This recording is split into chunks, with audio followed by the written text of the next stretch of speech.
What is going on, everybody? I hope you're having a great day today. This is Alex from the Fresh Fantasy Podcast. This is the third episode of season 3. Today, we're going to be doing a lightning round of fantasy football questions, full of lightning and speed, like Muhammad Ali dodging punches against the ropes. Joining me today to answer all these questions is the man who is the 9th most accurate draft ranker in the world the last 3 years, and is also an aspiring pickleball superstar. He is the host of the biggest fantasy football podcast in the world with over 181,000 followers. He is the Fantasy Footballer's Andy Holloway. Welcome to the show. That's quite the introduction. I hope I can get more pickleball related intros and just You haven't wash had out many? the rest of my accomplishments. If it's just pickleball, I'm content with that. Yeah. Well, at least people have seen your name and seen your face, so it probably That's right. wouldn't be a difficult transition. It's like Michael Jordan. They gave him a chance to go and, play pro baseball because, again, he had already done it already. There you go. I Fantasy like the football, comparison. Any pickleball. Jordan comparisons are great. I love it. We got to put those more in the intro as well, but we are doing a speed round today. So I have to ask, I think a lot of things that people don't know, a lot of people listen to your podcast religiously. In the Foot Clan, they probably know a little bit better than the average person. But how did you get started in this fantasy football industry? Did you just wake up one day and you just knew that this is what you were destined for full time, or was there a little bit more of an arduous road to get there? It was not something I considered a career path, to be honest. We had a just mind-numbingly huge obsession with fantasy and with just talking fantasy all through the off season, all through the regular season. Felt like there must have been people out there like us, but never did I think it could be a career path. I thought a hobby. I thought something that we could annoy friends and family that don't play with it. But we really we built up this passion for the community of fantasy and the idea that, it brings people together. We'd be in connection with people from college and high school and former jobs where the only touch point was fantasy football. Yeah, so absolutely. That translated into eventually, spinning up a podcast that was just for the league that we were in, just for 12 guys. Jason was one of the people in that league, and he said, this is good. You should do it for other people. Like, this is funny and entertaining. And I look forward to trying to make the show every week with what we do in the league. And so Mike and I, we pushed it forward. We brought Jason in, and it just kind of took off, and the rest is history, I guess, as they'd say. Absolutely. Was there a point when you kind of knew that we might have something here? Like, when was the point when it was, you kind of look at each other and you're like, do we actually, are we onto something? Like, was there ever a point like that? Well, before the show, I was telling you, I thought I was going to end up doing real estate with Jason back, 8 years ago. And I remember being in a real estate class, refreshing our download numbers for the podcast and going, this is a lot of people listening. Like, and then the next week would go by. And then eventually we got to that point where we're like, we got to go all in with this, got to give it its fair shake and see if it sticks so we can do this for the rest of our lives, hopefully. So just those download refreshes and realizing that people wanted fantasy as much as we did in the off season, because we launched the show in like February when it was not logical to launch a show. It was like the lowest point of the year. So once people responded, we got a bunch of loyal people listening early on. And sometimes I just shake my head going, I get to do this. This is awesome. So well, what is it like getting to do it every day with, two of your best friends, I would guess, in the world at this point? Is it really like as exciting as you would imagine every day to get to work with them? Like, what's the best part of all of that? Well, it is, and it's more than them now too. It's, we've got an amazing staff of producers and editors and dev teams. So we have a great environment of human beings that we have fun, we work hard. I would say working with them specifically, we're so competitive in a good way, but also like in a morbid way. Like, whatever the competition is, we get stupidly competitive. So if it's foosball, if it's pickleball, if it's freaking shooting a ball across, shooting a piece of trash into a garbage can, we are going to trash talk and make each other feel really stupid for the stupidest things. So I would say that it's, I'm very thankful that I don't have any complaints of working with these guys over a long time. That's awesome. I think that's hard to do, especially when you mix, being friends with business and how complicated that can get, that you've been able to, survive the test of time at this point. But that is enough for the getting to know you questions. As much as I would love to ask questions all day, but people are also here for the fantasy football questions. And, when we talk fantasy and we get excited about fantasy and the competitive aspect, I think the first thing that we think of is what players are getting us excited. So who's one player that you watched last year that you are super excited for this year Yeah. after watching Yeah. that? Yeah. I mean, first name that just comes to head for whatever reason is T. Higgins, because those players that are lower on the depth chart, are going to be a discount potentially in fantasy, but have the potential to be exceptional, fantasy point scores for your roster. So like Higgins kind of came on so late. I think the potential and the kind of coverage he'll see with Jamar Chase on the other side. And I'm trying to get over this habit of not trusting wide receiver twos in an offense. So I think Higgins, you see this back when like Thielen and Diggs were on the same roster, where one of them always goes higher, and the better deal is often the discounted player. Yeah. Who's the player on the other side that you're a little bit more worried about after watching them last year? Well, I think it's scary to say because it'll probably be wrong, but I think Derrick Henry is one of those players that you look at and you go, like, this can't go on forever, right? You can't be on a pace for 400, 500 touches in a season and survive. He got hurt. Now he's back. Like, I'm waiting for the shoe to drop on Tennessee, and maybe it's not this year, but I'm still a little bit nervous. He's still up at the top of the board, but like the math is not going to check out at some point for Derrick Henry. So I think I'm a little nervous. It's crazy that it feels like we've been saying that for years now. I know. How And you're just up with the efficiency, and every year he continues to prove it strong. I'm with you. I feel like, it's just Frank injury. I don't know. But I'm almost more afraid of just the team around him where, do they become done with Tannehill, and does it not get put together this year? And I'll probably be wrong because Mike Vrabel's a great coach, but he makes me a little nervous. Yeah, definitely. He'd definitely be a little nervous. But on that topic of running backs, I mean, nailing that running back 1 overall pick seems to be the pick, that's going to win your league every single year. Who do you think's that guy this year? Who is your early pick to be the running back 1 overall if it is not Jonathan Taylor? Oh, if it is not Jonathan Taylor. Okay, so you weren't going to give me the layup. Couldn't give you the whole layout. Yeah. Man, that's a good question. We just recently did our consensus running back ranking show. And for me, it's CMC. Like, I'm willing to forgive the injury things. Some of them I think were, it's not like a singular residual injury. He's just had a bad run, and yet he's still very young. When he plays, he's a top 5 finisher on the majority of weeks. So I'm willing to forgive. I'm willing to go back to the well and just say, look, this offense doesn't function without him. It's got to be CMC.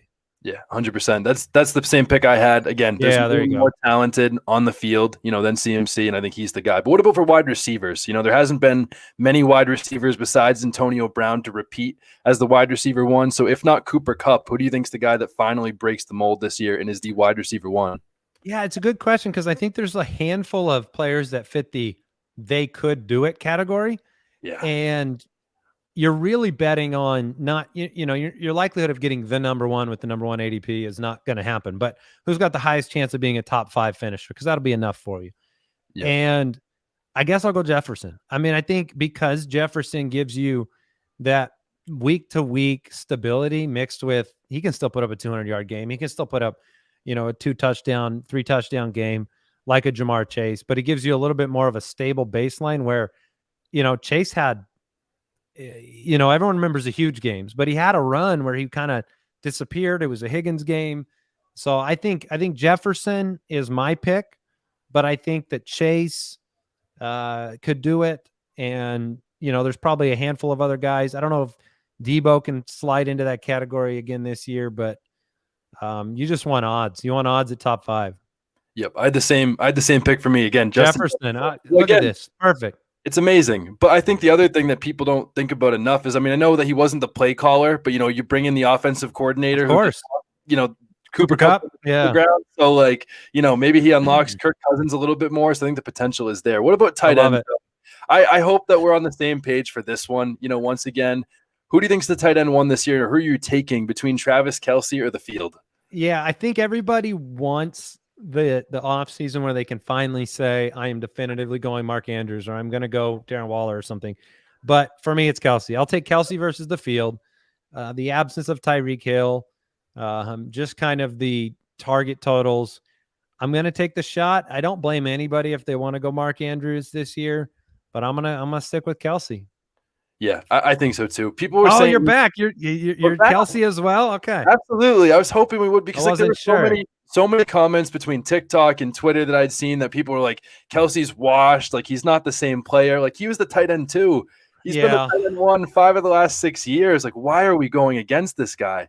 I'm I with you. mean, but that's fantasy football. But here's a That little is. debate section, just player versus player rather than having you pick somebody. Let's start with quarterbacks. We'll do one for each position. Russell Wilson or Trey Lance? Who's the guy you're taking right now? Not Trey Lance. So I'll take Russell Wilson. He's got weapons. He's got a chip on his shoulder. It's a tough division, but I'll take Russ with the players he has around him versus, something's wrong with the Trey Lance development pathway. I mean, it might happen, and obviously he's a cheat code, but give me Russ. I'm gonna go Trey Lance here. All right. He's got finally a little bit of disagreement. All right, finally. But I think it's, he has the rushing upside. I think he has amazing weapons, and I think that it could be similar to, there were some reports after the season that he was just ridiculous in practice, similar to a la Patrick Mahomes. We're like, why didn't he beat out Alex Smith? And then he comes in and was great. I mean, I don't know. Some of those highlights they saw and some of his teammates and stuff like that. I'm biased towards rushing quarterback. All right. Well, similar with Jalen Hurts, but I don't know. That's fair. It's fair. He's got the secret cheat code, the legs. Absolutely. I'm changing this one up because I know we like CMC, but who would you prefer between CMC and Austin Eckler right now?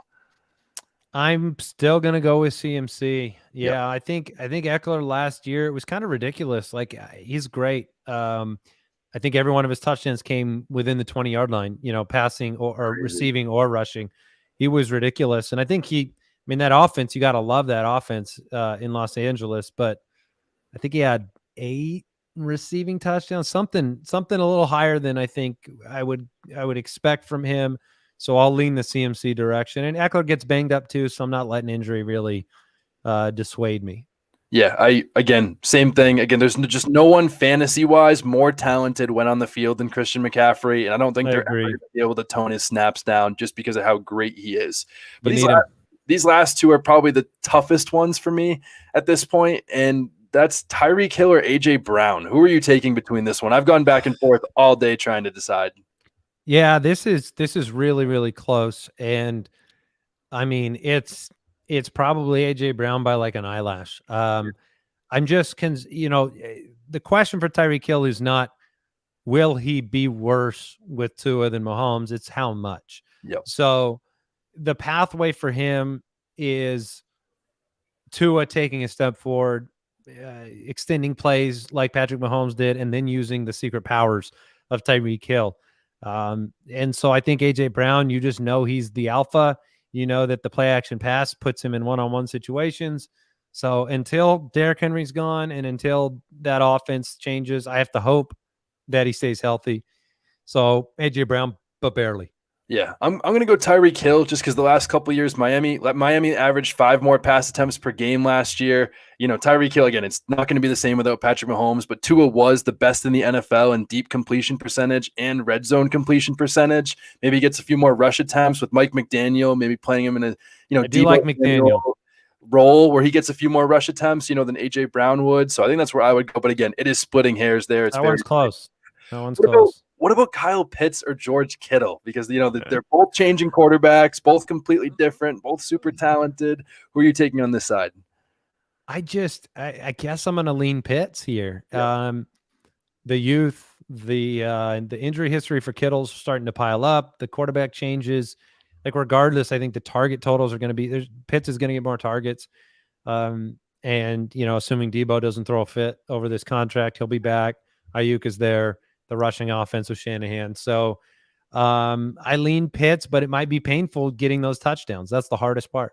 Yep. Yeah, I agree. And for that reason, because it's painful getting touchdowns and we don't know what Marcus Mariota is going to look like as a starter, I would go Kittle, because he's done it longer with a number of different QBs.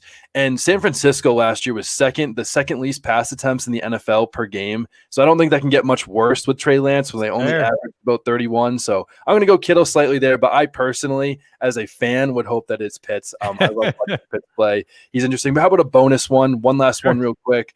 Leonard Fournette, DeAndre Swift, Alvin Kamara. Pick one, full PPR. Fournette, Swift, Kamara. I guess I'll go DeAndre Swift. I think. It's tight. It's tight between him and Kamara. I mean, it's hard to hold anything against Alvin because he has the offense, but I think Swift has the opportunity. He's a lot like Christian McCaffrey, where if he's healthy and he's on the field, you get this baseline that I really like. Both teams could struggle to get into the red zone. I don't think either one is necessarily, you got to put trust in Jameis Winston off an ACL, or you got to put trust in Jared Goff. And I choose neither. So in that situation, I guess I'm going to take the shot on DeAndre Swift having more of a breakout year. But ask me next week, it might be different. Yeah, absolutely. People that listen to this podcast know DeAndre Swift is like my favorite player in the universe, but I'm going to go Leonard Fournette. He was the running back 3 in points per game last year. Only but the emotional toll of drafting Leonard Fournette, isn't that going to be painful? A little bit. It's a little bit, but I think I'm gonna lean on him to keep doing what he's been doing in the consistency. He probably will. 3 questions for you. Who is going to be the biggest bust in fantasy football, or the player that does not live up to their ADP the most this year? Tom Brady. Tom Brady. I like that. You think no Gronk, no Antonio Brown, no Chris Godwin. Okay. I think you might have a tough first half of the season. I'm scared to say it out loud, but Tom Brady could be a little bit. And no Bruce Arians. I know that they have the Byron Leftwich is still there and there's stability, but it has to happen sometime. Does your answer change if Gronk comes back tomorrow? It helps Brady for sure, some consistency, but right now it's looking like Russell Gage and Mike Evans and trying to figure it out again with another calendar year on Brady's age. Yeah, I agree. I'm going to go Deebo Samuel here. I think he had an unreal season last year, but I think the change of quarterback, his second half splits with target share were both lower than Ayuk and Kittle after Ayuk. 8 rushing touchdowns. Yeah, the rushing touchdowns. I think he's still going to get it, but he's also someone that's still, a little scary for injury. So I'm going to pick him, but I hope I'm wrong. He's as electric as it gets. Who do you think will be the biggest breakout in fantasy football this year? This one's hard because, you still got the draft and the depth charts to fill out, but I think Chris Carson will be less of a factor in Seattle than people think. Ooh, okay. I think that means Rashad Penny would be the answer, is that Penny will continue, not what he did at the end of the year, but be a better than ADP producer for fantasy rosters, I think.